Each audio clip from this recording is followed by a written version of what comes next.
Olá pessoal, sejam muito bem-vindos ao Zé Poesia Videocast, um espaço dedicado à poesia, música e cultura. Eu sou Zé Poesia, poeta e compositor, e estamos na primeira temporada chamada A Poesia, como você nunca ouviu. Nesse segundo episódio, você vai aprender como escrever poesias. Primeiramente, você será informado sobre o que a poesia não é, para depois saber o que realmente é poesia. Em seguida, discutiremos sobre as ferramentas e linguagem que o poeta utiliza na construção de suas poesias, sendo a leitura a principal delas. Falaremos um pouco sobre abstração e simbolismo e como se relacionam com a escrita poética. Também falaremos sobre os benefícios de escrever poesias, inclusive sobre o ponto de vista terapêutico. Abordaremos a origem da ideia de inspiração, o que fazer para permanecer mais inspirado e como lidar com o bloqueio criativo. E, por fim, entraremos no campo da prática, onde você escreverá o seu primeiro poema. Então, pegue sua caneta e papel, que já iremos começar. Me aguarde só um instante que eu volto após a vinheta.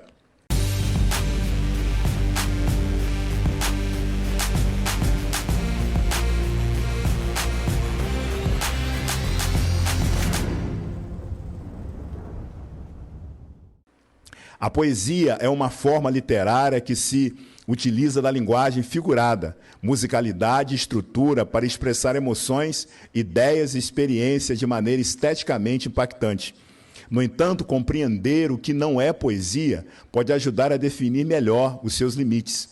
Textos que não são poéticos geralmente têm características mais informativas, diretas ou utilitárias, sem a ênfase em metáforas, rimas, ritmo ou emoções intensas que a poesia normalmente valoriza.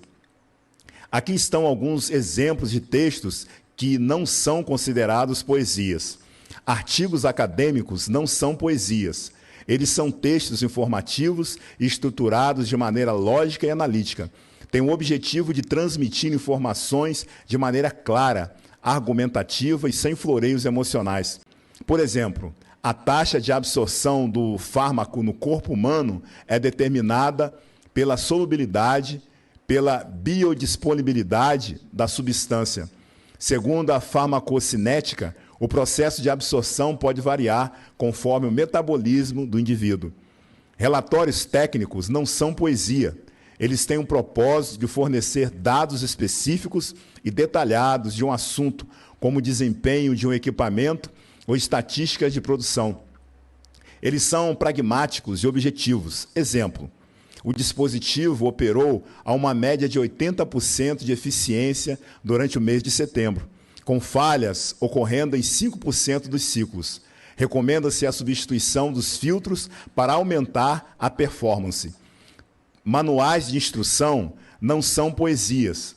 Eles são focados na praticidade e instrução direta, sem atenção à expressão emocional ou estética. Por exemplo, pressione o botão de ligar e mantenha pressionado por 5 segundos, até que o indicador LED se acenda. Após isso, ajuste o volume conforme necessário. Notícias não são poesias. Elas relatam eventos com o objetivo de informar, com linguagem objetiva e impessoal, e geralmente evitam floreios linguísticos. Exemplo, um incêndio de grandes proporções atingiu a floresta na manhã de terça-feira. As autoridades enviaram equipes para conter o fogo, que já consumiu 1.000 hectares de vegetação. Mas então, o que é poesia? Poesia é uma forma de arte que utiliza a linguagem de maneira condensada e simbólica para expressar emoções, ideias, percepções e reflexões sobre o mundo. Ela pode ter ritmo, rima e muitas vezes usa metáforas e outros recursos de linguagem para provocar sensações ou reflexões nos seus leitores. Como exemplo, temos um famoso poema de Manuel Bandeira chamado Vou-me embora para Pazárgada, que diz assim: Vou-me embora para Pazárgada, lá sou amigo do rei, lá tenho a mulher que eu quero, na cama que escolherei. Vou-me embora para Pazárgada, aqui eu não sou feliz. Lá a existência é uma aventura de tal modo inconsequente que Joana, a louca de Espanha, rainha falsa demente, venha ser contraparente da nora que nunca tive. E como farei ginástica, andarei de bicicleta, montarei em burro brabo, subirei no pau de sebo, tomarei banhos de mar, e quando estiver cansado, deito na beira do rio, mando chamar mãe d'água para me contar as histórias que, no tempo de eu menino, Rosa vinha me contar. Vou-me embora para Pasárgada. Em Pasárgada tem tudo. É outra civilização. Tem um processo seguro de impedir a concepção. Tem telefone automático, tem alcaloide à vontade. Tem prostitutas bonitas para a gente namorar. E quando eu estiver mais triste de não ter jeito, quando de noite me der vontade de me matar, lá sou amigo do rei, terei a mulher que eu quero na cama que escolherei. Vou-me embora para Pasárgada. O outro poema é do poeta Zé Poesia, chamado O Amor Inteiro de uma Vida, que diz assim: sem você não há graça nenhuma em ir além do horizonte e cruzar a linha de chegada. Por isso, eu diminuo a passada, a marcha ou a corrida, e se for preciso, sou até capaz de parar com tudo só para dar tempo de você me acompanhar. Tudo vale a pena quando estamos de mãos dadas. O nosso prêmio está depois do sol e ele só faz sentido se eu conquistá-lo contigo. Vamos vibrar mais alto que o nível dessa estrela? E por mais quente que isso possa parecer, nenhum astro do universo pode ofuscar o nosso brilho, o brilho do amor inteiro de uma vida. Quanto às ferramentas de linguagem, elas são os recursos utilizados pelo poeta para dar vida, espanto, emoção e beleza a tudo que ele escreve. A poesia é uma forma de comunicação indireta e nela sempre estará presente pelo menos uma figura de linguagem que a caracteriza. Por exemplo, as metáforas e comparações são essenciais para a poesia. Elas permitem que o poeta associe coisas aparentemente desconectadas para criar novos significados.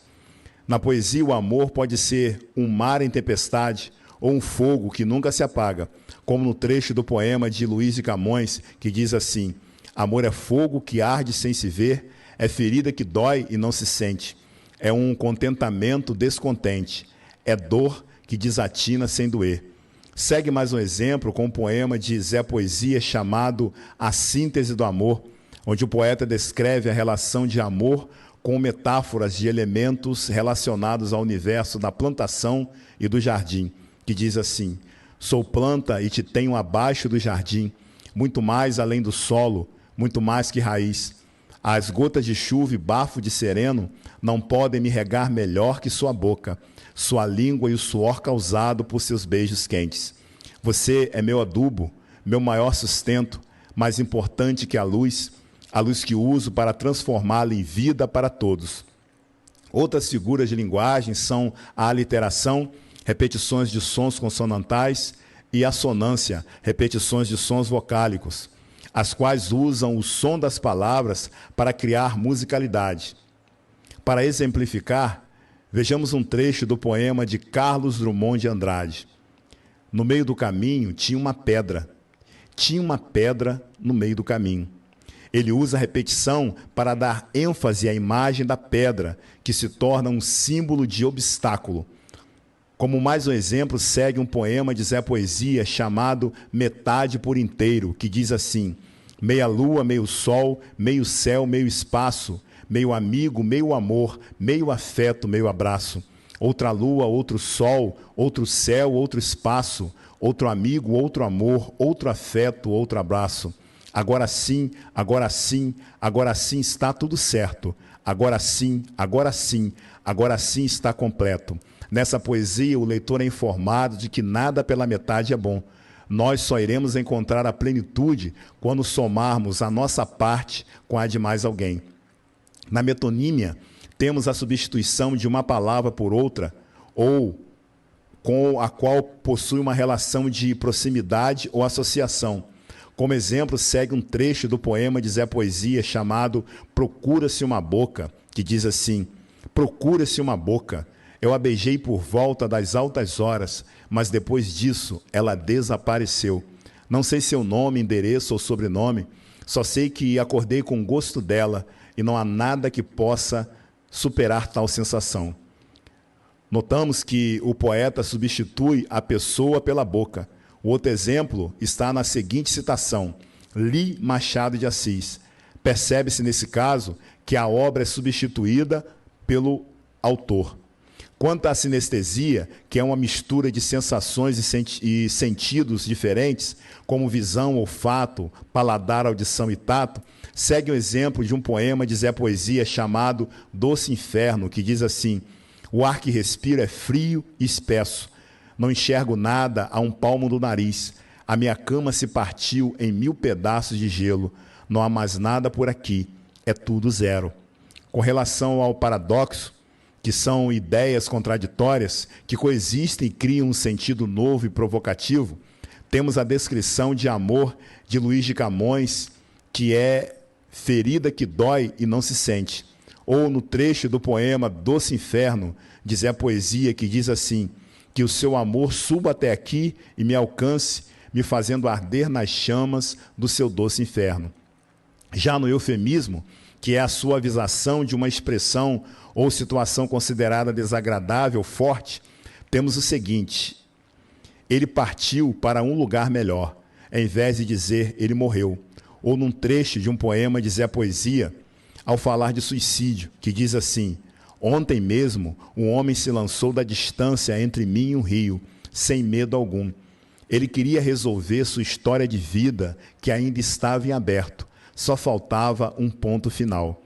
No que se refere à ironia, que é a expressão de uma ideia usando palavras que significam o oposto do que se quer dizer ou do que se espera, geralmente para criar humor ou crítica, temos o seguinte exemplo: que belo dia para chover sem parar. Ou um trecho do poema de Zé Poesia chamado Mar de Amor, onde o eu lírico responde a seguinte pergunta: o que é o mar de amor?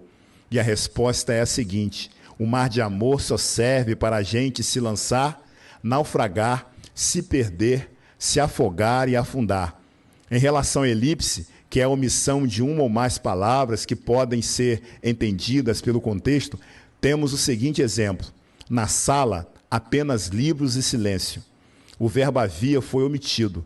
Ou num trecho do poema de Zé Poesia chamado De Mãos Dadas, onde a palavra mão é omitida no primeiro termo, para evitar repetição. Nesse momento é impossível saber onde começa a minha e termina a sua mão. Quanto ao pleonasmo, que é a repetição de uma ideia para intensificar o significado, temos o exemplo em Chovia uma triste chuva. No que se refere à anáfora, que é uma repetição da mesma palavra ou expressão no início de versos ou frases, criando ritmo e reforço, como no trecho da famosa canção-poema de Antônio Carlos Jobim, é pau, é pedra, é o fim do caminho. Um outro exemplo de anáfora está no poema de Zé Poesia chamado Exagerada, que diz assim: se você não amasse tanto, não sorrisse tanto, não encantasse tanto, não seduzisse tanto, não cheirasse tanto, não brincasse tanto, não cuidasse tanto, não se preocupasse tanto, não corresse tanto para vir ao meu encontro e me abraçasse tanto e me beijasse tanto, eu diria que o excesso não faz parte de você, como um vaso sem peso, graça e conteúdo. Mas você não é assim, você é feita de exageros, é mulher que se derrama, que transborda a taça e rompe todos os limites, alagando a minha vida, me afogando em meio a tudo que há de bom. Já na onomatopeia, que é o uso de palavras que imitam sons, temos o exemplo em o tic-tac do relógio quebrava o silêncio. Em relação à assonância, que é a repetição de sons vocálicos para criar musicalidade no texto, como no exemplo em a lua nua flutua na rua, e como mais um exemplo, expresso no trecho do poema de Zé Poesia chamado Amor a Três, que diz assim: eu e você, a noite inteira, a noite em nós e em nossa cama. A gente soa, a gente sua, e envergonhada a noite geme. A gente esquenta, a gente goza, e de repente a noite treme. No que se refere à aliteração, que é a repetição de sons consonantais, dando ritmo e fluidez ao verso, temos um exemplo em o rato roeu a roupa do rei de Roma. Já na gradação, que é uma sequência de palavras ou expressões em ordem crescente ou decrescente de intensidade, temos o seguinte exemplo: sussurro, fala e grito. Um outro exemplo está no trecho do poema de Zé Poesia chamado Amor a Três, que diz assim: a gente esquenta, a gente goza, e de repente a noite treme. Vocês notaram a gradação em nível crescente expressos na sequência dos verbos esquentar, gozar e tremer? Por fim, essas figuras de linguagem contribuem para a expressividade, a estética e o impacto emocional no texto poético, permitindo que ideias abstratas ou sentimentos complexos sejam transmitidos de maneira rica e visual. Agora vamos falar da importância da leitura como ferramenta na escrita poética. A leitura é uma ferramenta essencial para quem quer desenvolver a escrita poética, pois ela não só expande o repertório linguístico, mas também fornece inspirações, referências culturais e técnicas que enriquecem o processo criativo.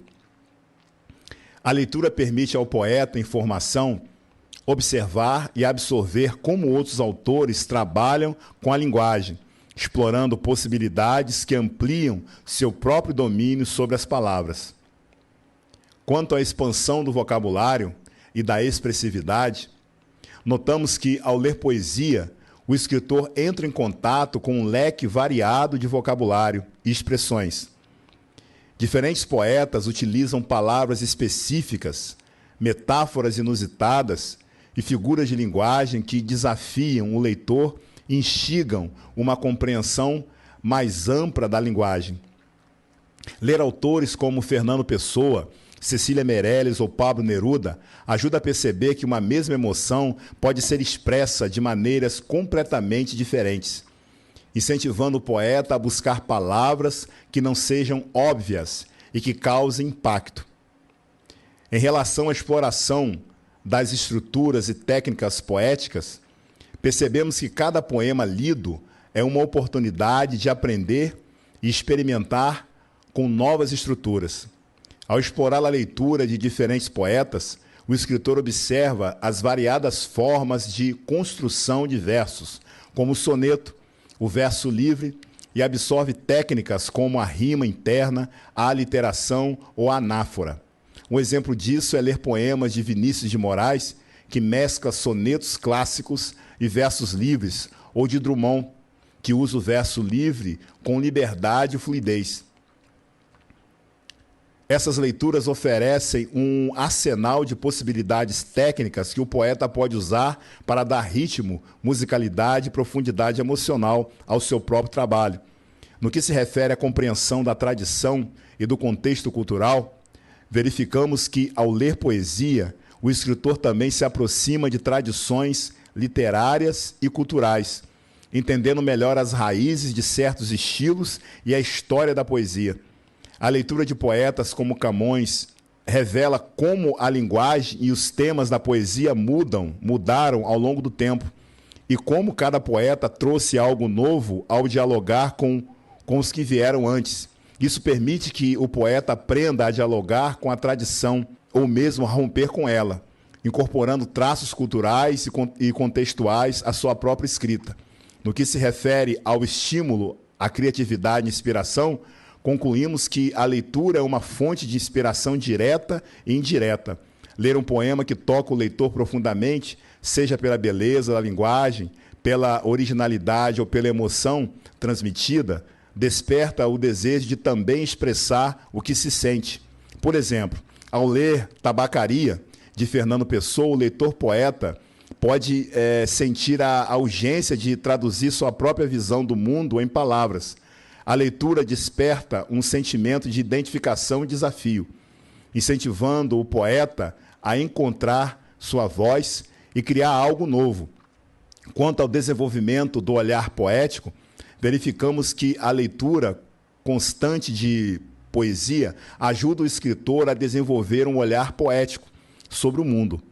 Esse olhar vê beleza e significados nas coisas mais simples e é essencial para quem deseja escrever poesia. Poetas como Manuel de Barro, que transformam o simples e o cotidiano em poesia, ensina ao leitor poeta que a poesia não está só nos grandes emoções ou nos temas complexos, mas também no banal, no cotidiano, em um passarinho ou em uma pedra. Esse olhar treinado pela leitura possibilita a criação de poemas que exploram o mundo de maneira única. Por fim, a leitura é uma fonte de aprendizado e inspiração. Ela ensina técnica, amplia o vocabulário, permite o contato com a tradição e estimula a criatividade, sendo, portanto, uma ferramenta indispensável para quem quer não apenas escrever, mas criar poesia com profundidade e autenticidade. Querer aprender a escrever poesia sem gostar de ler é semelhante a alguém que quer ser jogador de futebol, mas detesta brincar de bola. Escrever poesias também é lidar intimamente com abstrações e simbolismos. Abstração é tudo que não pode ser apreendido pelos nossos 5 sentidos: visão, olfato, paladar, gustação e tato. Por exemplo, a paz não pode ser vista nem ouvida, não tem cheiro, não tem sabor e não pode ser tocada. Por conta disso, a paz é abstrata. Já o simbolismo é algo visível, que aponta para o abstrato, ou seja, no exemplo da paz, existem certos gestos e símbolos que remetem à paz. Quando 2 lados estão em guerra, o ato de um dos lados levantar uma bandeira branca é entendido como um ato de rendição, de não mais guerra. A bandeira branca é um símbolo visível que remete à paz, que é abstrata e invisível. Outro exemplo é a ideia de número. O número é abstrato porque é invisível. Não tem cheiro, não tem sabor, não pode ser ouvido nem tocado. Todavia, no universo da matemática, no campo da contagem, quando nós desenhamos um traço, um pontinho ou o número 1, entende-se que está se referindo a uma unidade que é abstrata. Na escrita poética, abstração e simbolismo são aliados fundamentais. Eles se entrelaçam para criar um tipo de expressão que transcende o concreto e revela profundidades emocionais e conceituais impossíveis de serem abordadas apenas pela linguagem direta. Essa relação entre abstração e simbolismo permite à poesia capturar a essência do que se quer expressar, indo além das palavras e conduzindo o leitor a uma experiência de sentido que é única e pessoal. A abstração na poesia atua como uma espécie de destilação. Ela retira as camadas mais literais e específicas dos temas e objetos, permitindo que o poeta toque na essência do sentimento ou da ideia.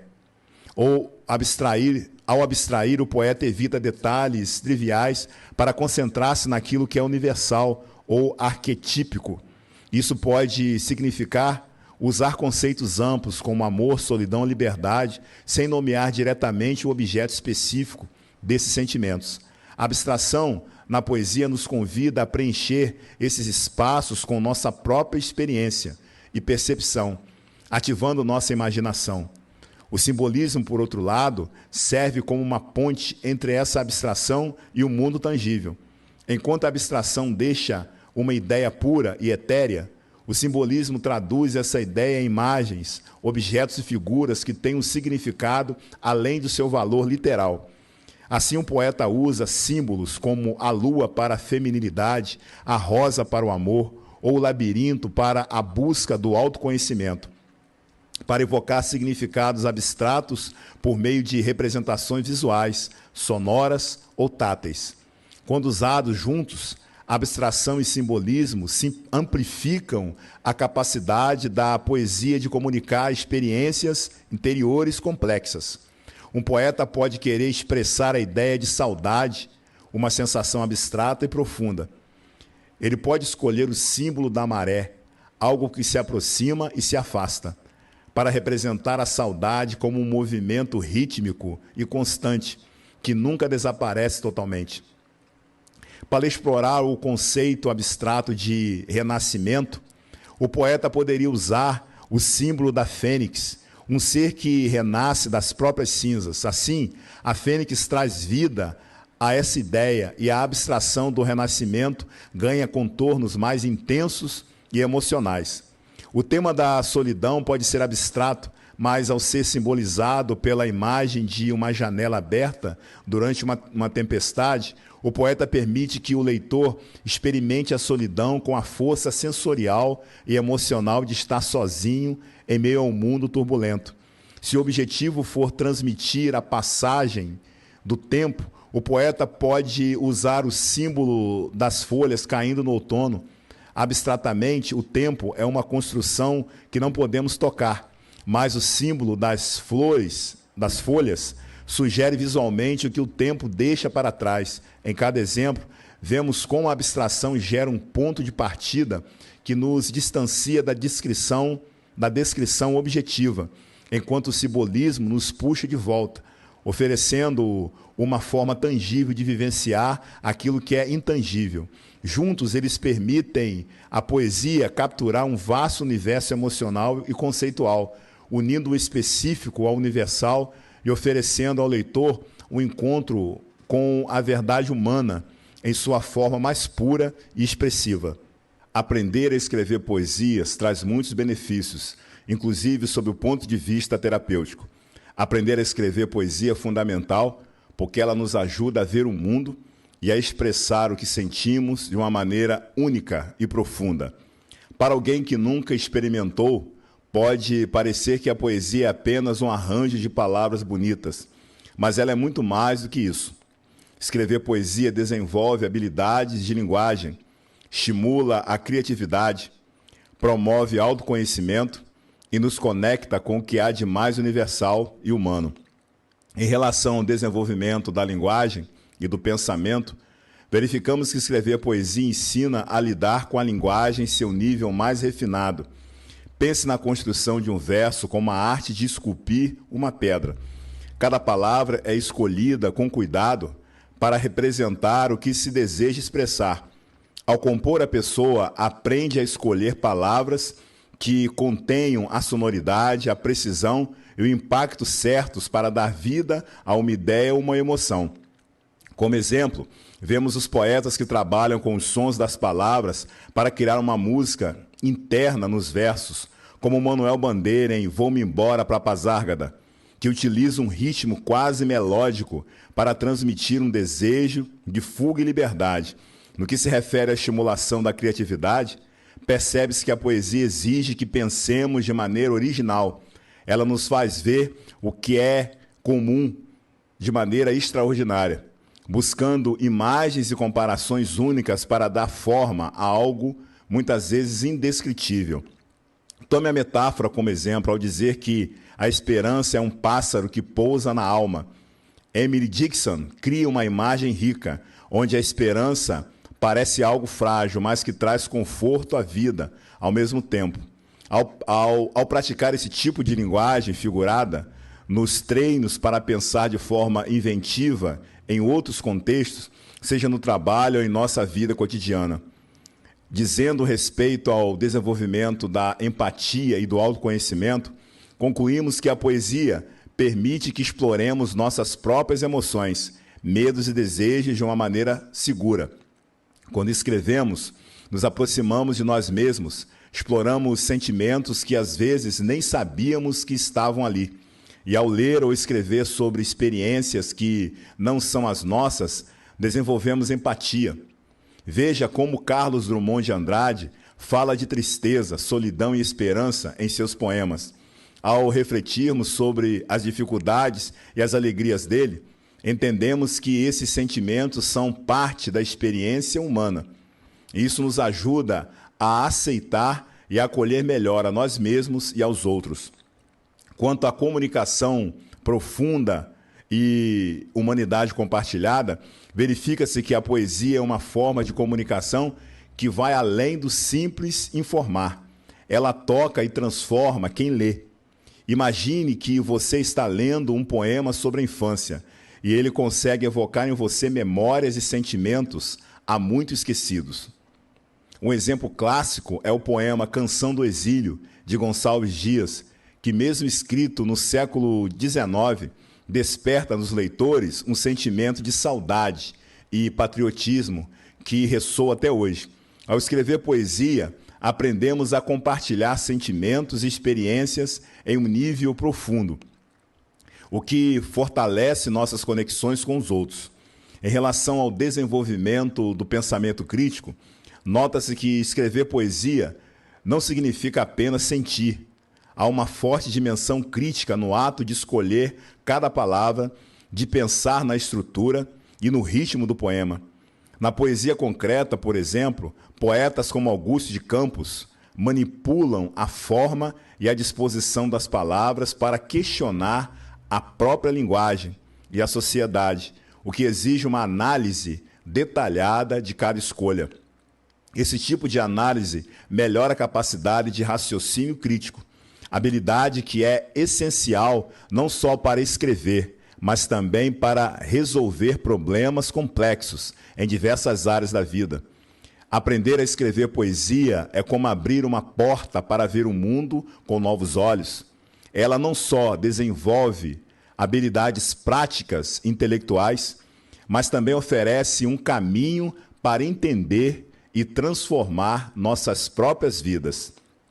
Em tempos de comunicação rápida e superficial, a poesia nos ensina a desacelerar, a pensar, a sentir, a criar, tudo que nos torna mais humanos. Sob o ponto de vista terapêutico, percebemos que uma das grandes belezas da poesia é que ela pode ser uma forma de expressão pessoal, mas ao mesmo tempo pode ser uma ferramenta poderosa e terapêutica que permite ao indivíduo acessar, expressar e processar emoções complexas, muitas vezes de maneira não linear e intuitiva. No contexto terapêutico, essa prática se alinha a uma abordagem conhecida como terapia expressiva ou escrita terapêutica, onde o ato de escrever não apenas externaliza emoções reprimidas, mas também facilita a autocompreensão e a ressignificação de experiências. Do ponto de vista psicológico, o uso da poesia permite que a pessoa organize e interprete suas vivências de modo simbólico, ativando processos cognitivos e emocionais. Estudos mostram que a poesia pode ajudar na regulação emocional e na diminuição da ansiedade, pois o autor é levado a colocar suas emoções em palavras, explorando-as sob novas perspectivas. Essa prática estimula o córtex pré-frontal, envolvido no planejamento e na resolução de problemas. Além de promover uma melhor conexão entre diferentes partes do cérebro, como a amígdala, responsável pela resposta emocional, o valor da poesia no processo terapêutico está também na possibilidade de testemunhar a si mesmo. Ao escrever, o indivíduo se torna ao mesmo tempo o autor e o observador de suas próprias experiências, o que promove uma sensação de domínio e uma compreensão mais profunda das situações que enfrentou ou está enfrentando. Essa dualidade permite que as emoções sejam vivenciadas de maneira menos ameaçadora, o que pode auxiliar na cura de traumas e na construção de uma identidade mais fortalecida. Na prática clínica, é comum que o terapeuta incentive a escrita de poesias como uma forma de aprofundar o autoconhecimento e promover a catarse emocional. Essa prática pode ser usada, por exemplo, com pacientes que têm dificuldade de verbalizar seus sentimentos ou que passaram por experiências emocionalmente intensas, como luto, separações e transições de vida. A poesia serve, então, como um espelho onde o paciente vê refletidos seus próprios sentimentos e, gradualmente, os integra de forma mais saudável. Essencialmente, escrever poesia em terapia pode abrir portas para uma nova compreensão da própria história e do mundo interior, oferecendo um caminho de expressão que transcende a linguagem comum e acessa o mais íntimo do eu. Mas quanto à ideia de inspiração, de onde surgiu? A ideia de inspiração na poesia remonta à antiguidade e está enraizada em diversas tradições culturais e filosóficas. Na antiguidade clássica, por exemplo, a poesia era vista como uma criação quase divina, onde os poetas recebiam uma espécie de sopro das musas e deuses para alcançar uma compreensão ou expressão especial da realidade. Na antiguidade, as musas eram divindades gregas da inspiração artística e do conhecimento. Filhas de Zeus e Mnemosine, a deusa da memória, as musas simbolizavam as diferentes formas de arte e conhecimento e eram frequentemente invocadas por poetas, filósofos e artistas para obter inspiração. Haviam 9 musas e cada uma tinha seu próprio nome e domínio específico. Calíope era a musa da poesia épica e da eloquência. É representada com uma tábua de escrita e uma pena, associada aos heróis e às grandes epopeias. Clio era a musa da história, representada com uma lira e rolos de pergaminho ou livros. Ela inspirava historiadores e escritores a preservarem os feitos dos povos. Érato era a musa da poesia lírica e do amor. Frequentemente representada com uma lira, Érato trazia inspiração para a poesia amorosa e romântica. Euterpe era a musa da música e das flautas. Suas representações traziam flautas e ela era invocada por músicos e poetas que queriam criar sons e versos harmônicos. Melpomene era a musa da tragédia, representada com uma máscara trágica. Ela era a patrona das artes dramáticas trágicas e de peças de teatro com finais dramáticos. Polímnia era a musa dos hinos sagrados e da retórica. Ligada aos hinos religiosos, ela inspirava aqueles que precisavam expressar fé e devoções através da palavra. Thália era a musa da comédia e da poesia bucólica. Terpsícore era a musa da dança e da poesia coral, frequentemente representada dançando e tocando lira. Ela inspirava as artes que envolviam movimento e expressão corporal. Urânia era a musa da astronomia. Com um globo e um compasso, Urânia guiava os astrônomos e estudiosos das estrelas e era uma inspiração para aqueles que buscavam compreender o cosmos. Essas musas possuíam o poder da inspiração e eram vistas como fontes de criatividade, conhecimento e eloquência. Em muitos mitos, elas ajudavam os mortais a criarem obras artísticas e científicas de grande importância, imbuindo esses artistas com sabedoria, beleza e o poder de tocar o coração e a mente daqueles que entravam em contato com as suas obras.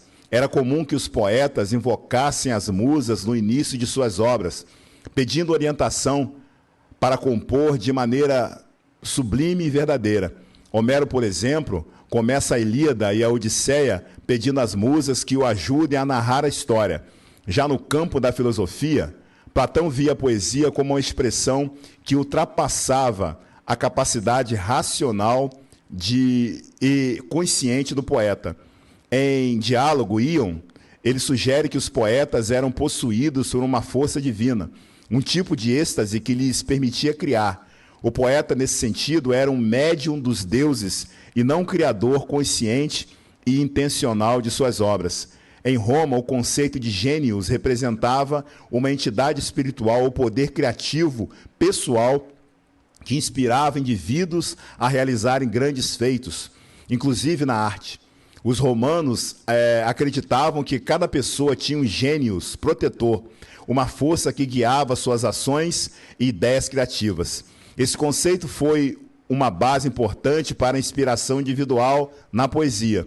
Durante a Idade Média, a ideia de inspiração foi associada ao poder de Deus. Muitos poetas medievais acreditavam que a inspiração vinha da presença divina e que escrever era uma forma de louvor ou reflexão espiritual. Dessa maneira, a criação poética estava atrelada ao sagrado e ao transcendental. No século XVIII e XIX, durante o movimento romântico, a ideia de inspiração tornou-se mais individual e emocional. Os românticos viam o poeta como um gênio criador, que se inspirava nas próprias emoções e na natureza para expressar verdades universais e pessoais. A inspiração era entendida como uma manifestação do inconsciente e das paixões internas, sem a necessidade de uma força divina externa. Já no campo psíquico, com o surgimento da psicanálise no século XX, a ideia de inspiração ganhou uma nova interpretação. A criação poética poderia ser uma expressão do inconsciente. Sigmund Freud, por exemplo, viu o processo criativo como uma sublimação, onde o poeta traz à tona desejos, memórias e conflitos internos que encontram uma nova expressão no texto. Por fim, a ideia de inspiração na poesia é, portanto, uma evolução de crenças culturais e filosóficas que vão desde uma força divina externa até uma introspecção profunda do inconsciente. Em cada período, ela mantém a noção de que o ato poético é algo único e extraordinário, transcendendo o ordinário e a lógica direta. Mas nos dias de hoje, onde podemos encontrar inspiração? Bem, a poesia pode surgir de qualquer coisa ao seu redor. Momentos do cotidiano, pequenas sensações, memórias, conversas que você ouve na rua. O mundo é uma grande fonte de inspiração. Por exemplo, comece a pensar em coisas simples como o som da chuva, o cheiro do café ou a brisa da manhã. O poeta João Cabral de Melo Neto, por exemplo, buscava na dureza da vida nordestina, a inspiração para seus poemas concretos e descritivos. Além das observações externas, a inspiração também pode vir de dentro. Seus sentimentos, angústias, desejos, sonhos, tudo isso pode ser matéria-prima para a sua poesia. Por exemplo, Clarice Lispector explora muito esse mundo interior em seus textos, trazendo à tona os sentimentos mais profundos e subjetivos. Todavia, nem sempre a escrita vai fluir como um rio. Nem sempre as palavras virão a nós voluntariamente. Às vezes temos que escrever pelo esforço e determinação, mas tem hora que não funciona. Não conseguimos escrever uma linha sequer. Quando isso acontece, estamos diante do bloqueio criativo. Enfrentar o bloqueio criativo na poesia exige uma abordagem que tanto alivia a pressão sobre o ato de criação, quanto reacende a inspiração de forma gradual e natural. O bloqueio criativo é comum a todos os poetas e escritores, pois a poesia, em especial, exige uma conexão profunda com emoções e pensamentos que nem sempre estão acessíveis. Muitas vezes o bloqueio ocorre porque temos expectativas elevadas e medo de não acertar na primeira tentativa. Experimente escrever sem se preocupar com a qualidade ou o formato. Faça o exercício de escrever uma poesia ruim ou até mesmo alguns versos desconexos. O simples ato de escrever algo sem julgamento pode desbloquear o fluxo criativo. Crie um hábito de escrever diariamente, mesmo que sejam apenas algumas linhas. Estabeleça um horário específico ou um ritual para escrever. Como escolher um lugar calmo, acender uma vela ou colocar uma música. A regularidade desmistifica a escrita e ajuda a reduzir a pressão de que todo poema precisa ser excelente. Experimente exercícios de escrita automática. A escrita automática, onde você escreve sem parar durante um tempo determinado, por exemplo, 5 ou 10 minutos, pode ajudar a acessar pensamentos e sentimentos escondidos. Escreva tudo o que vier à mente, sem editar nem corrigir. Muitas vezes ideias poéticas aparecem quando liberamos o controle sobre o conteúdo. Leia outros poetas. Ler poesia de diferentes estilos e épocas pode servir como combustível para a sua própria escrita. Explore poetas que você ainda não conhece, de outras culturas ou períodos históricos, e veja como eles abordam temas, ritmos e formas. Às vezes um verso ou uma imagem pode despertar novas ideias. Saia do ambiente usual, mude de cenário para estimular a mente, saia para uma caminhada, vá a um museu ou sente-se num parque para observar os movimentos das pessoas. A poesia nasce da observação e novas expectativas ajudam a estimular a imaginação. Use imagens como ponto de partida. Tente descrever algo que você vê ao seu redor em linguagem poética. Pode ser uma árvore, uma xícara de café ou uma nuvem. Escolha um objeto comum e trabalhe para dar-lhe um novo significado. Isso ajuda a expandir a criatividade, incentivando você a ver o mundo com olhos poéticos. Inicie uma palavra ou frase inspiradora. Escolha uma palavra ou frase que lhe chame a atenção e comece a escrever a partir dela. Pode ser uma palavra que você viu em um livro ou uma frase ouvida em uma conversa. Deixe essa palavra ou frase guiar o poema, mesmo que não faça muito sentido no início. Incorpore outras formas de expressão. Às vezes, experimentar outras formas de expressão, como a música, a pintura ou a dança, pode desbloquear a criatividade. Ouvir uma música ou fazer um desenho pode inspirar imagens e emoções que ajudam a retomar o fluxo poético. Reler suas próprias poesias antigas, revisitar suas criações passadas pode reavivar sua inspiração, além de lembrar a você de suas próprias capacidades e estilo únicos. Às vezes, retomar um poema antigo, reescrevê-lo ou continuar explorando seus temas oferece novas perspectivas. Aceite o bloqueio como parte do processo criativo. Não force a criatividade e lembre-se de que o bloqueio é uma parte normal da jornada poética. Muitas vezes as pausas e os momentos de silêncio são necessários para que novas ideias amadureçam. Permita-se respeitar seu ritmo, sabendo que o bloqueio é temporário e que a inspiração retorna com paciência e dedicação. Essas práticas, aplicadas de forma leve e compassiva, ajudam a cultivar uma relação mais natural com a escrita e reativar a criatividade na poesia. Agora vamos aos exercícios propostos de poesia.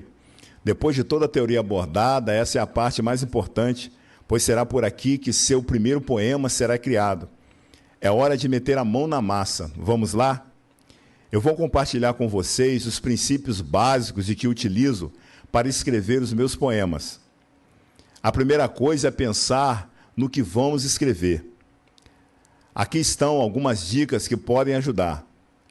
Você pode começar um exercício mental em torno de um objeto ou de vários objetos que podem ser uma pessoa, pessoas próximas a você, como mãe, pai, irmão, namorado, esposa, filhos, ou um desconhecido que você viu na rua. Um animal, cachorro, gato, papagaio. Uma coisa, coisas inanimadas como um pau, uma pedra, uma bola, ou uma estrutura como uma casa, um edifício, etc. Pode ser uma paisagem, um jardim, uma floresta, uma vista à beira do mar, o fluxo dos carros numa rodovia ou um fluxo de uma multidão. Pode ser um evento como um aniversário, um casamento, uma partida de futebol, um show de um artista. Um sentimento como uma dor ou tristeza por conta de uma separação, de uma traição, rejeição ou de um luto. Uma alegria por uma conquista, por reatar com o antigo amor, pelo nascimento de um filho e etc. Pode ser uma estação do ano, como primavera, verão, outono, inverno. A lista é infinita. Notem que esses objetos não precisam ser necessariamente reais. Eles podem ser fictícios. Depois que você escolher um desses objetos para pensar, comece a descrever o que vem à sua mente quando você pensa nele. Por exemplo, digamos que você escolheu como objeto de pensamento uma pessoa. O que te vem à mente em relação a ela? Qual é a impressão que ela te passa? Essa pessoa é séria, é triste, alegre? E suas características físicas? É jovem, meia-idade, idosa? Essa pessoa é do mundo real ou imaginário? Em seguida, apresento um poema feito para esse fim didático. Vamos analisá-lo a partir do que eu acabei de enfatizar sobre um exercício mental em torno de um objeto. Primeiro, eu escolhi um objeto que foi uma pessoa. Essa pessoa é imaginária. Tal pessoa tinha uma idade avançada. Todavia, sua aparência e vigor eram completamente diferentes do que se esperava. Não existem pessoas assim que, embora avançadas em idade, apresentam um rosto e disposição físicas que são surpreendentes por estarem bem acima da média? Lá dentro da poesia, existe alguém que se deparou com uma pessoa assim. E então ela começa a descrevê-la. Essa pessoa se chama o eu lírico. O eu lírico, então, está olhando para essa pessoa. Está face a face com ela. Por isso o nome da poesia, Face a Face. Percebam que o eu lírico não só descreve essa pessoa, mas também se compara a ela. Nessa comparação, o eu lírico chega à conclusão que a pessoa que está diante dele, embora de idade avançada, é mais nova e viva do que ele. O eu lírico se sente constrangido e envergonhado de contar essa história. O eu lírico olha para si e percebe que o velho é ele mesmo. Ele representa o passado e o retrocesso. Vamos ler a poesia então? Face a Face. Eu esperava ver nele as marcas e o vigor típico daquela idade, mas na minha frente estava um menino, muito mais novo e vivo do que eu, cuja comparação me envergonha a cada vez que repito essa história. Meu encontro com ele foi do passado com o futuro, onde o passado e o retrocesso estavam todos concentrados em mim. Agora é a sua vez. Escolha um daqueles objetos para o exercício mental. Feche os olhos por um momento e depois, ao abrir os olhos, comece a anotar o que você viu na sua mente. Descreva com o maior detalhe possível. Lembre-se, escrever é também pensar. Escreva uma poesia curta, semelhante ao exemplo dado, e depois reescreva. Reescreva-a de novo e de novo, até chegar num ponto que seja satisfatório para você. E uma vez estando pronta, mande para mim. Eu gostaria muito de declamar sua primeira poesia. Bem, chegamos ao fim desse segundo episódio. Aprendemos juntos muita coisa interessante. Aprendemos sobre o que é e também o que não é poesia. Discutimos sobre os importantes recursos de linguagem utilizados na escrita poética, inclusive a prática da leitura. Falamos da abstração e simbolismo e como se relacionam com a escrita de poesias. Abordamos as vantagens em escrever poesias e os seus benefícios sob o ponto de vista terapêutico. Falamos sobre o conceito de inspiração, como permanecer inspirados nos dias de hoje e como lidar com o bloqueio criativo. E, por fim, aplicamos tudo o que aprendemos na escrita do nosso primeiro poema. Muito obrigado por ficarem comigo até aqui. Se inscrevam no canal e compartilhem esse vídeo com o maior número de pessoas que puderem. Me sigam no YouTube e Instagram como @zepoesia.compositor e no TikTok como @zepoesia. Esse videocast está disponível no Spotify e Amazon Music como Zé Poesia Videocast. No próximo episódio falaremos sobre a história da poesia. Espero vocês por lá.